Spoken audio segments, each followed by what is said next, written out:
Hello guys, back here with another video, and today I'm here to recap my performance at the ABS Series 23 at the NEC in England. So, if you're unaware, I was doing two competitions this weekend, this particular one. This was the first one. We'll see the WRPF Pro on the next video that I do. So, that obviously meant I'm only going to probably cut for one of them, which was this one. I ended up really light. I managed to drop down to 79. I was quite happy with that. I will say, I believe 78.8 or 0.9 was the number I wanted. Because if you looked at the training total I put out of my best lifts from the prep, it gave me a 820. I thought that's, jiggle a few numbers about, I thought that'll be achievable on the day, and I looked at what weight I needed to be to get 570 dots, and that was like 0.1, 0.2 below what I actually was. But the scale was actually flickering a little bit upwards, so I was like, no, I'll take 79, I'll take 79. Yeah. Plus by that point, I'd gone over a day without fluid, at 22 hours without food. Yeah, I was ready for it. I wasn't messing about. So after weighing, I think one thing with a water cut, what a lot of people mess up is why I've took 5 kilos of water out, and they're going to eat. I'm like, no, that's the biggest mistake you can possibly make, in my opinion. Think simply. If you've took 5 kilos of water out, you need to put 5 kilos of water back in. So yes, as hungry as you are, for the first 2.5, 3 hours I don't eat. So just absolutely slam the fluids. Anyway, that's a different video for a different day. So got in nice, relaxed. It was actually Halloween, so went out with little sister. Fortunately couldn't eat out because again, if you eat that sort of crap after a walk, when your body's just searching for any nutrient, you'll just kill it off. So obviously I had a real nice sleep. Got up, and then we had to weigh in for the WRPF Pro, which, if you're unaware of the positions in the UK, if you're not from here, so roughly a map, it is roughly in a straight line. So I'm here. We went down to Birmingham around 2 hours, and then back home. Then we went to Nottingham the next day, which is bang in the middle, and then back down to Birmingham, then back up, and then back to Nottingham the next day. But we weighed in for that comp. I'm only going to touch on this because it's part of the journey. Weighed in at 82.5 exactly. That was with little effort as well. That was I just had all my food at once and didn't eat or drink. I had that the second I woke up, and that was it till after the weigh-in, and then I carried on. It worked. I wanted to be in the class, so I'm just in the class, because these are my last two comps as a T2. Got down, it's an expo. I'm not a big fan of expos. They're all way too cramped, way too crowded. You think a lot of people's going to be watching you. Nobody's watching you. Especially, I'm not dissing them, but the Fit Expo, once you've been to one of them, you've been to them all. There's not particularly ever different. It is what it is. It's just a shame the big comps happen to keep going there. I don't know from a meat director point of view if it's it's cheaper, which fair enough. If that's going to be cheaper than renting out a venue, obviously you're going to go for it. It's just not my cup of tea. There could be, I could be a minority, in which case, shut up and put up. But it's not my cup of tea. So what the squat warm-ups, I don't like the mono abs use. I'll put that out there. It's a combo mono, so they're the only people I've ever seen use it. I may be wrong, and it could be everyone's using it, and I've just never seen it. But the feds I compete with are the only ones that have used it. I don't like them. They're just a bit janky. It took about 20 minutes to set me records. It's one of them, once you know what you're doing, it's probably fine. But it's not for me. It's not for me. warm-ups felt okay on squat. They didn't feel the best, but they felt okay. It really turned up when I opened on 280. That was stupid. The goal was 297 and a half second. I was like, scratch that. We were going 302. Let's not hit 300. Let's go over the 300. 7.5 kilo comp PB. It was that fast. As I jumped up, the bar started bouncing on my back. I was like, oh no, that's not going to get a fail, is it? For like up, down, lock on knees. It didn't. It was still 302. It probably wasn't as fast as it felt, but it felt real good. I wasn't comfortable going over 307 because I hit 305 in the gym, and I've cut, so I was like 307 and a half top end, and it was very comfortable, very easy. Got 2 more full powers to round out the end of the year. They're both in wraps. Then I've got a long time without wearing the wraps, so it's a good starting point to go and push well into the 310, 315 range, maybe even 320 range. So a very good starting point. Moving on next to the bench. That warm-up, the warm-up times were weird. It was like told it was 10-minute break at end of women who were in second flight, and we were in first. And then it was like, oh no, these women's a tiny flight. I've like just got changed, and it's like they're on like halfway through the thirds. Christ. So I took 1 red, 2 red, grab my wrist wraps, take like 155. It's like, oh, how long's left? It's been like 10 minutes since I've finished. It's like, oh, 10 minute, 5 minute later, 10 minute, 5 minute later, 10 minute. I'm like, luckily I'm not one of those people that cool down. I've never quite got that. I don't quite understand, how that works. Whether that's something with being young, but I've never quite experienced that feeling, I've cooled down. So, as long as I've hit the weight, I think it's more a confidence thing. I reckon I could probably jump from, as long as I've stretched in the muscle, I'm sure I could probably jump from like 70 to 170. Probably just won't move ideal. But we did open 175, and that was a joke. We went 185. The goal was to end up 187 and a half. However, with the way the squats moved, I was like, yeah, maybe we can get 190.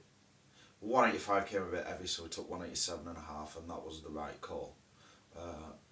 With me, the bench, it's kind of like when it starts going a bit slow, there's not much left. So I like to try and get a nice big jump to the second, so I can properly judge, is it 2.5 or is it 5?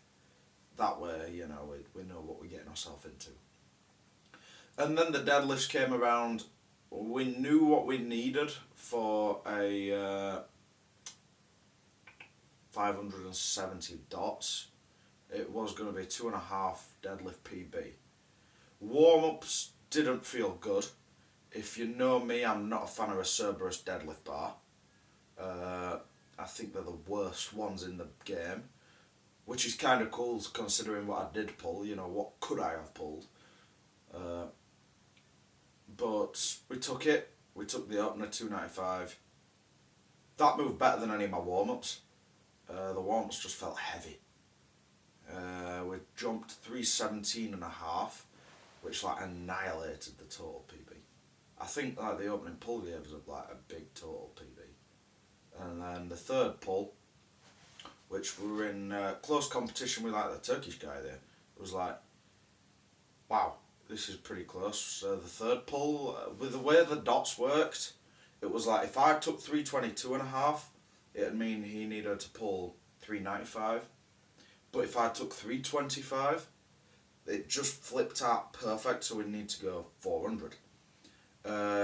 Reality, he probably didn't even have 390. I don't even know how he got away with his second, but crazy things can happen. We made him need the 400, we pulled 325. It absolutely destroyed my back. I needed like carrying out the building. I couldn't walk. But we got it, that's the main thing. The lift was good. We won the meet, and all's well that ends well. We've locked our spot up, guaranteed. We will be at Abs Pro 8. There's no else I've got planned around that time. We will be there. We are the youngest Abs Pro Am winner. It was the most competitive pro-am ever. So I'm just going to call it like the best pro-am ever, because competitive means best. So like if you add up the podium, it had more dots than any other added up podium ever. So I'm not going to take that, you know, I won the best one. So in terms of pro-ams, we're gunning down Luke Tolman's top score, which he hit, which was 583 dots. Should be good to get that at the RDS in the pro-am.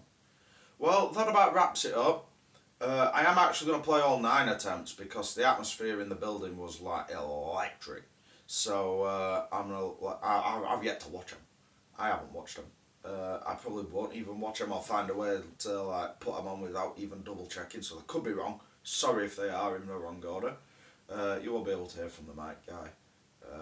But I'm nervous to watch them. I don't know why. I'm always like this with comps. I don't like to watch the footage back. But that does it for today. Thank you very much for joining me. And until next week, keep lifting that big weight.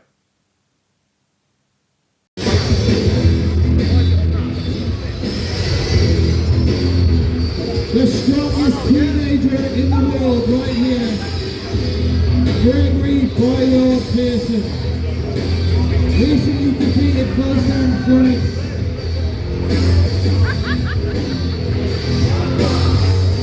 Only to set up the rematch.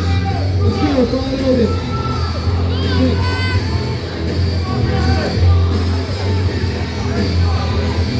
Here he is. 17 years old.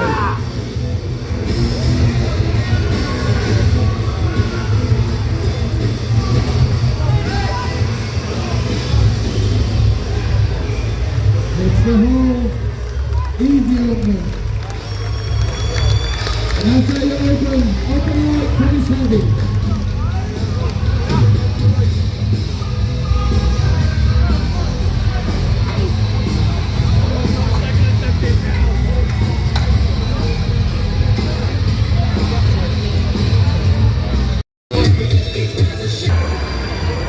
Here we go. 17 years old, 302.5 kilograms. At 17 years old. He's got his strong beliefs. My Lord has got no power. He's got his strong beliefs. My Lord has got no faith. He's got his strong beliefs. My Lord has got no money. He's got his strong beliefs. He's not like that. People just want more and more freedom and love. What he's looking for, more and more. People just want more and more freedom and love. That is loaded. Free from desire, mind and senses purified. Free from desire, mind and senses purified. Let's go, Gregory. The man's strongest teenager, 302.5 kilograms. And it's only a simple thing.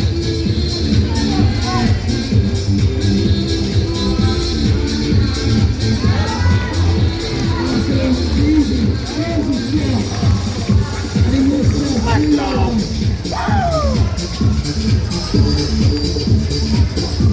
Easy.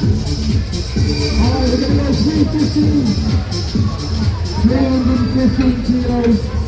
From the big one from Wigan up next. This teenager in the world, Gregory Boyle Pearson.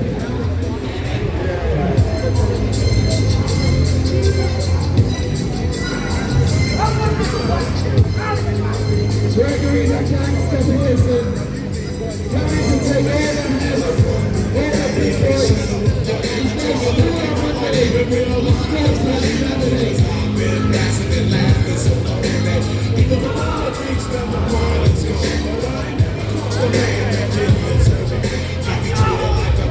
Ball is going to Gregory.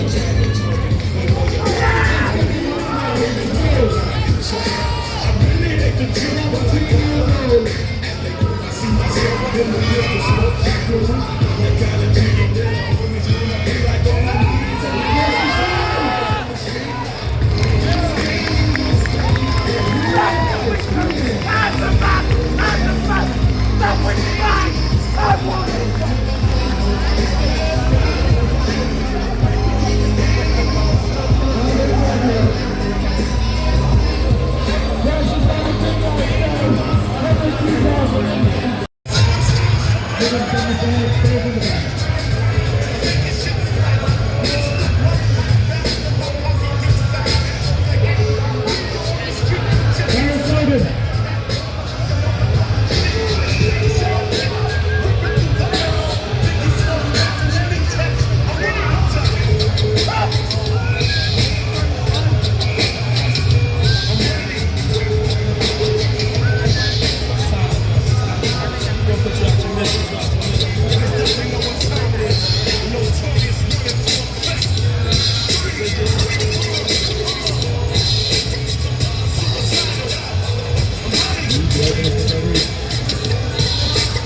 Where's the big man?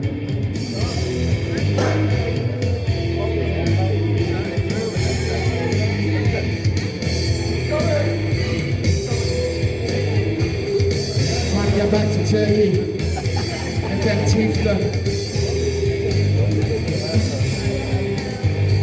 Don't tell him I said that, he's big. Here he is. Right. In second place, it's the Turkish monster, Mr. Seeking.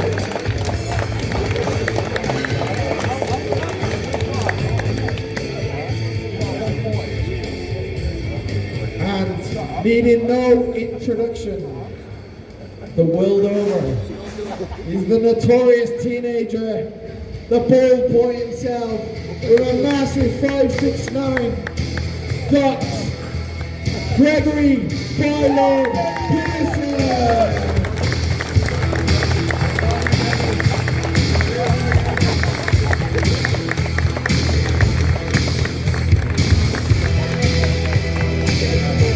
Ladies and gentlemen, our series England champion and podium, Gregory Pearson.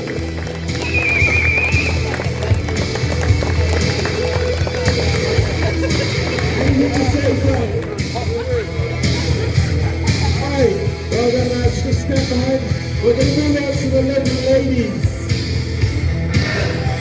In third place, with a 481.4 dots, is